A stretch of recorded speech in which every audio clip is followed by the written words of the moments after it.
ਇਹ ਤੁਸੀਂ ਦੇਖ ਸਕਦੇ ਆ ਮਾਸ਼ਾਅੱਲਾ ਕੱਲ ਫਾਈਨਲ ਸਾਡਾ ਤਿਆਰ ਹੋਇਆ ਡੀਕੋ ਦਾ। ਅਸੀਂ ਹਾਰਡਨਰ ਪਾਈ ਆ ਤੇ ਬਿਲਕੁਲ ਮਾਸ਼ਾਅੱਲਾ ਸਹੀ ਰਿਜ਼ਲਟ ਆਇਆ। ਅਕਸਰ ਹਾਰਡਨਰ ਪਾ ਕੇ ਤੁਹਾਨੂੰ ਪਤਾ ਜਿਹੜਾ ਕਚਰਾ ਇਹਨਾਂ ਨੂੰ ਕੱਟਣਾ ਪੈਂਦਾ ਵਾ ਕੰਪਾਊਂਡ ਵਗੈਰਾ ਨਾਲ।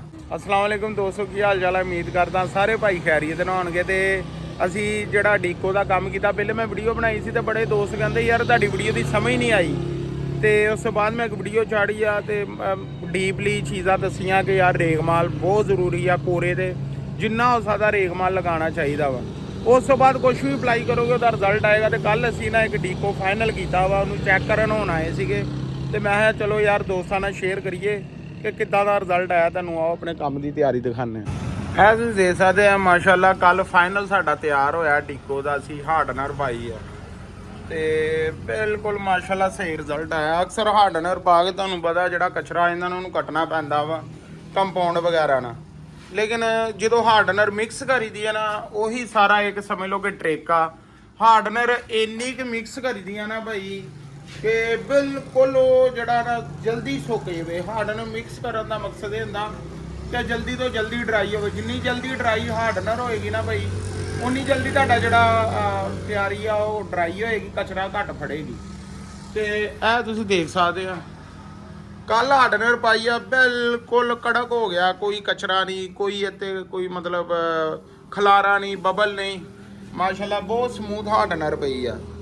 तो जो भी हार्डनर भाई बनानी है उन्होंने मिक्स अच्छी तरह करना वा, ठीक है। उसकी क्वांटिटी बराबर रख के तो वो बारे मैं वीडियो बनावांगा। बहुत जल्दी ड्राई होंदा जिन्ना हार्डनर मिक्स करीदा। असीं कम से कम नहीं 5-7 मिनट उन्होंने हिलाते रहीदा बोतल च पा के।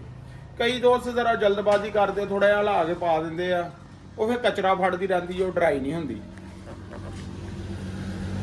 ते ਇਹ ਤੁਸੀਂ देख सकते हैं बिल्कुल समूथ आ। तुहानूं वीडियो च अंदाज़ा हो जाना वा कि इहदी समूथनेस किन्नी है हार्डनर दी। ਤੇ ਜਿਹੜੇ ਪੇਂਟ ਦਾ ਡੀਕੋ ਦਾ ਕੰਮ ਕਰਦੇ ਉਹਨਾਂ ਨੂੰ ਪਤਾ ਹਾਰਡਨਰ ਤੇ ਕਚਰਾ ਲਾਜ਼ਮੀ ਆ ਜਾਂਦਾ। ਤੇ ਮਾਸ਼ਾਅੱਲਾ ਬਹੁਤ ਬਚਤ ਆ, ਕੋਈ ਕਚਰਾ ਨਹੀਂ, ਕਿਤੇ ਚੋਇਆ ਨਹੀਂ। ਬਹੁਤ ਵੱਡਾ ਮਸਲਾ ਇੱਕ ਹਾਰਡਨਰ ਦਾ ਆਂਦਾ ਵਾ ਕਿ ਹਾਰਡਨਰ ਚੋ ਜਾਂਦੀ ਆ। ਕਈਆਂ ਦੋਸਤਾਂ ਕੋ ਨਾ ਕਵਰ ਨਹੀਂ ਹੁੰਦੀ। ਜਦੋਂ ਹਾਰਡਨਰ ਅਪਲਾਈ ਕਰਦੇ ਆ ਉਹਨਾਂ ਹਵਾ ਦਾ ਪ੍ਰੈਸ਼ਰ ਬਹੁਤ ਜ਼ਿਆਦਾ ਰੱਖਦੇ ਆ ਗਨ ਦਾ, ਤੇ ਮਾਲ ਬਹੁਤ ਕੱਢਿਆ ਹੁੰਦਾ। ਉਹਦੀ ਵਜ੍ਹਾ ਤੋਂ ਨਾ ਹਾਰਡਨਰ ਚੋ ਜਾਂਦੀ ਆ। ਤੇ ਜਦੋਂ ਹਾਰਡਨਰ ਚੋਂਦੀ ਆ ਉਹਨਾਂ ਨੂੰ ਕੱਟਣਾ ਬਹੁਤ ਮੁਸ਼ਕਿਲ ਹੁੰਦਾ। ਤੇ ਭਾਈ ਉਹਦਾ ਨਾ ਦਰਮਿਆਨ 'ਚ ਤੁਸੀਂ ਪ੍ਰੈਸ਼ਰ ਰੱਖਣਾ ਵਾ, ਤੇ ਦਰਮਿਆਨ 'ਚ ਮਿਡਲ 'ਚ ਉਹਦਾ ਤੁਸੀਂ ਜਿਹੜਾ ਮਾਲ ਦਾ ਚੂੜੀ ਆ ਮਿਡਲ 'ਚ ਰੱਖਣੀ ਆ।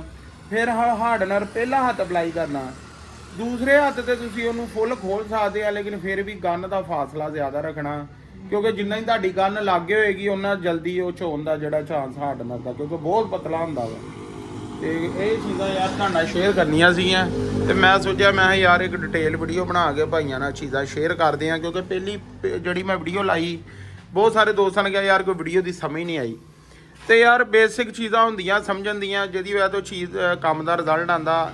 ਉਹ ਮੈਂ ਤੁਹਾਨੂੰ ਦੱਸਿਆ, ਇੱਕ ਤੇ ਪੱਤਾ ਬਹੁਤ ਜ਼ਿਆਦਾ ਲਾਣਾ ਵਾ, ਤੇ ਦੂਸਰਾ ਇਹ ਕਿ ਜਿਹੜਾ ਹਾਰਡਨਰ ਮਿਕਸਿੰਗ ਦਾ ਇੱਕ ਮੇਨ ਕੰਮ ਆ ਉਹ ਸਹੀ ਤਰ੍ਹਾਂ ਮਿਕਸ ਕਰਨਾ। ਹਾਰਡਨਰ ਕੋਸ਼ਿਸ਼ ਕਰੋ ਕਰੋਮਾ ਦਾ ਇਸਤੇਮਾਲ ਕਰੋ, ਕਰੋਮਾ ਦਾ ਹਾਰਡਨਰ ਆਮ ਮਿਲ ਜਾਂਦਾ ਵਾ।